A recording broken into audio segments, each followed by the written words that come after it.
بیان کرتے ہیں حضرت عباس کا اور امام زمانہ کا۔ علماء بیان فرماتے ہیں کہ جہاں پہ بھی حضرت عباس کا ذکر ہو ان مجلس میں امام زمانہ تشریف لاتے ہیں۔ جانے محترم خوب ہم دیکھیے کہ آج ہم وقت کے امام انشاءاللہ ان کی نظر نگاہیں ہماری طرف ہوں اور یقیناً ان کی نگاہیں ہماری طرف ہیں۔ اللہم صلی علی محمد آل محمد۔ خوب آئیں کہ جس طرح غازی عباس نے اپنے وقت کے امام کی اطاعت کی، ہم بھی آئیں اپنے وقت کے امام کی اطاعت کریں۔ بندے حقیر کو جب بھی توفیق ہوتی ہے کربلا جانے کی، غازی عباس سے میں ایک دعا ہمیشہ مانگتا ہوں زری کو پکڑ کے، وہ یہ کہ میں مولا غازی عباس، جس طرح آپ نے اپنے وقت کے امام کی اطاعت کی اور اپنی جان کو قربان کیا، مجھے بھی یہ نوکری دیجیے کہ میں اپنے وقت کے امام کی اطاعت کروں اور اپنی جان کو قربان کروں۔ عزیزان محترم، غازی عباس کا ذکر سننے آئے اور وفا کے پیکر کا ذکر سننے آئے، اطاعت ذکر سننے آئے، اور دل میں یہ کہیں خیال ہی نہ ہو کہ میں بھی تو اپنے وقت کے امام پر قربانی دوں۔ نہیں، کیونکہ اصل میں ہم سے کچھ دیا نہیں جاتا، ہم سے صرف لیا جاتا ہے۔ ہم لوگ کیا ہیں؟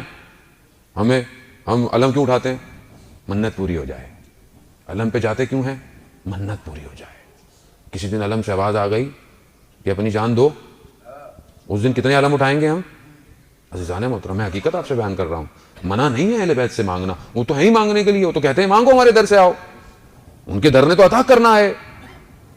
خدا مغفرت کرے ہماری والدہ کو، ان کی جاننے والے تھیں، اہل سنت برادران میں چھوٹے محلے میں رہتے تھے، 8-9 سال ہو گئے تھے، ان کے یہاں اولاد نہیں ہوتی تھی، تو وہ کافی والدہ کے پاس آتی تھیں کہ اولاد نہیں ہے۔ یہ میں آپ کو اپنی زندگی کا واقعہ بیان کر رہا ہوں، آپ کی زندگی میں بھی 100 واقعات ایسے ہوں گے۔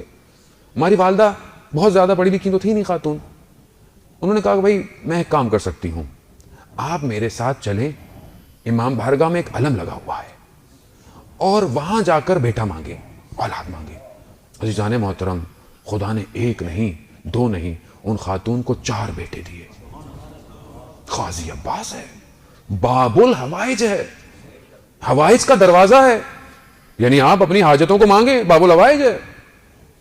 لیکن میں ساری زندگی مانگتا رہوں گا کیا؟ میں دوں گا کب انہیں؟ میں کیا دوں؟ مولا بیٹا دے دے، وہ دے دیا، مولا نوکری دے دے، دے دی، مولا گھر دے دے، دے دیا۔ کبھی میں نے جا کے بولا مولا آپ نے تو بہت کچھ دیا، مولا میں آپ کو کیا دے سکتا ہوں؟ کیا دے سکتا ہوں میں؟ وہاں سے ہو سکتا ہے یہی آواز آئے کہ اپنے وقت کے امام کی اطاعت کرو، وقت کے امام کو پہچانو، کتنا وہ تمہاری زندگی میں ہے وقت کا امام۔ یا لیتنی کنت معاکم، کاش مولا آپ کے ساتھ ہوتے، کامیاب ہو جاتے۔ ذری سے یہی آواز آئے گی، کاش کیوں کہہ رہے ہو؟ وقت کا امام تو ہے تمہارے پاس، کاش کیوں کہہ رہے ہو؟ ہے وقت کا امام عزیزان محترم، مگر میری توجہ نہیں ہے۔ میں جوانوں سے مخاطب ہوں، ظاہر ہے حضرت عباس یعنی جوان کربلا میں، جوان کا وجود اسلام کی بقا کے لیے، جوان اسلام کے لیے کیا کر سکتا ہے، جوان اپنی زندگی میں کیا سوچ سکتا ہے، جوان مخاطب ہے۔ اور رسول خدا یہی ارشاد فرماتے ہیں کہ جو جوان کا قلب ہے، دل ہے، وہ بہت پاک ہے۔ مولا متقیان حضرت علی ابن ابی طالب علیہ السلام، اللہم صلی علی محمد آل۔ امام جب اپنے فرزند کو، اپنے بیٹے کو بتاتے ہیں تو کہتے ہیں کہ جوان کا قلب بھی ایسا ہے، تعبیر یہی ہے حدیث کی کہ جوان کا قلب ایسا ہے کہ جو اس پہ بویا جائے گا وہی نکلے گا۔ اب بیج بہت اچھا ہو اور زمین سیم و تھور کی ہو، یعنی نمکین ہو، تو چاہے آپ اس پہ جتنا پانی دیتے چلے جائیں، وہ درخت کبھی بھی پھلاور ثمر نہیں بن سکتا، کبھی بھی وہ پھل نہیں دے سکتا۔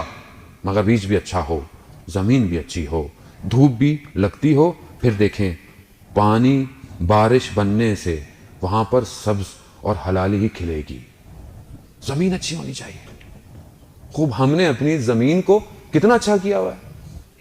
یہ زمین کیسے اچھی ہوگی کہ اس کے اندر سے صرف خوشبوئیں نکلیں؟ گندگی پہ پانی گرتا ہے تو بدبو آتی ہے۔ میں جوان ہوں تو میں کیا کر رہا ہوں اپنی جوانی کے لیے؟ کیا میری پلاننگ ہے؟ کیا میرا فیوچر فور کاسٹ ہے؟ میں کہاں جا رہا ہوں؟ دنیا کدھر جا رہی ہے؟ میں کہاں جا رہا ہوں؟ یہ بہت مہم ہے عزیزان محترم۔ میرا اپنے جوانوں سے مطالبہ ہے کہ اپنے آپ کو دنیا کی ہر فیلڈ میں آگے لے کر آئیں، ایجوکیشن میں آگے لے کر آئیں۔ کیوں اپنے آپ کو لو گریڈ سمجھتے ہیں؟ کیوں اپنے آپ کو سمجھتے ہیں کہ ہم نہیں کر سکتے؟ کیوں نہیں کر سکتے؟ مگر جو کر رہے ہیں ان کے پر لگے ہوئے ہیں، مگر جو اسپیس پر جا رہے ہیں، جو دنیا کے نئے جو ہے وہ پلانٹس کو جو ہے وہ نکال رہے ہیں, جو ٹیکنالوجی بنا رہے ہیں, وہ کون ہے؟ کوئی اور مخلوق ہے. جب خدا کہتا ہے کہ تم محنت کرو, تم ہمت کرو, میں تمہارا ساتھ دوں گا, مگر میں تبھی کروں گا عزیزان محترم کہ جب تک میری زندگی میں کوئی ہدف نہیں ہوگا. میری زندگی میں ہدف نہیں ہے. ہم شارٹ کٹ, بس میں یوں کر لوں, یہ کر لوں, یہ کام ہو جائے, یہ 4 پیسے یہاں سے آ جائیں, وہاں سے آ جائیں. عزیزان محترم, جس امام کے ماننے والے ہیں وہ کائنات کا CEO ہے, کائنات اس کے اختیار میں ہے, اور ہم ایک چھوٹی سی کمپنی پہ خوش ہو جائیں. میں کیوں نہیں پرواز کر پا رہا؟ کیونکہ میں سوچ نہیں رہا بڑا, میرا ہدف نہیں ہے. ایک اسپیکر کہنے لگا کہ ایک ٹیچر کلاس میں اپنے گئی, اس نے دیکھا کہ بچہ جو ہے وہ بہت ہی عجیب و غریب ہے, دروازے کے ساتھ الٹی سیدھی مستیاں کر رہا ہے. میں گئی تو مجھے غصہ آیا, میں نے کہا کلاس سے باہر نکل جاؤ. نکل گیا. میں نے پرنسپل کو جا کے بولا کہ یا تو میں ہوں یا تو یہ بچہ ہو. برداشت نہیں کیا کہ بچہ بدتمیز ہے, نکال دیا اس کو. کہتے پھر میں جب ٹیچرس کے ساتھ روم میں گیا تو میں نے کہا کہ میں نے یہ کر دیا. تو ایک ٹیچر نے کہا کہ آپ کے پاس سارے وہ الفاظ نہیں کہ آپ سب دروازے کھول سکیں. تو مجھے بہت غصہ آیا, لیکن میں بیٹھ کر میں نے سوچا کہ صحیح کہہ رہا ہے, میرے الفاظ وہ نہیں کہ جو ہر دروازے کی چابی ہوں. کہتے میں نے ایکسٹرا پڑھنا شروع کر دیا, مختلف بچوں کے بیہیویئرس کو جاننا شروع کر دیا. پھر میں اس مقام پر پہنچ گئی کہ جب بھی اسکول میں کوئی بھی آڑا ٹیڑھا شیطان بچہ ہوتا تھا, سب کہتے تھے کہ اس ٹیچر کو دو, یہی سب صحیح کر سکتا ہے. یعنی ہدف ہونا ضروری ہے. میری لائف میں جب کوئی مشکل آتی ہے میں تو لرزنا شروع ہو جاتا ہوں. یہ مشکلات اپرچونٹیز ہیں, ان کو اویل کریں. جب خدا مشکل میں ڈال رہا ہے, خدا کچھ دینا چاہ رہا ہے, خدا کچھ سمجھانا چاہ رہا ہے. ہمارے پاس آتے مولانا صاحب, سب کر لیا, ساری چیزیں کر لی, دعائیں کر لی, وظیفے کر لیے, سب کر لیا, مگر پھر بھی کام نہیں ہو پا رہا. عزیزان محترم, کہیں کوئی سوئی پھنسی ہوئی ہے, یا تو کوئی ایک نیک کام تھا جو آپ نے چھوڑ دیا ہے, یا کوئی ایک ایسا غلط کام ہے جو آپ نے کرنا شروع کر دیا ہے. کوئی ایک چیز ہے. عزیزان محترم, خدا نہیں چاہتا اپنی مخلوق کو عذاب دے یا سختی میں رکھے یا غضب دے.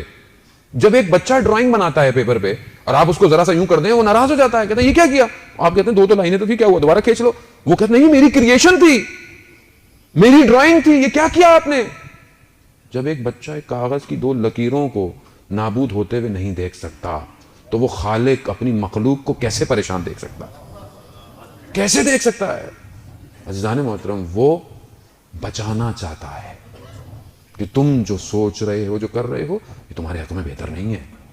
وہ اسی لیے پیچھے لاتا ہے بار بار, نہیں کرو, نہیں ہو رہا, مسئلے تو الہی ہے, خدا بہتر جانتا ہے.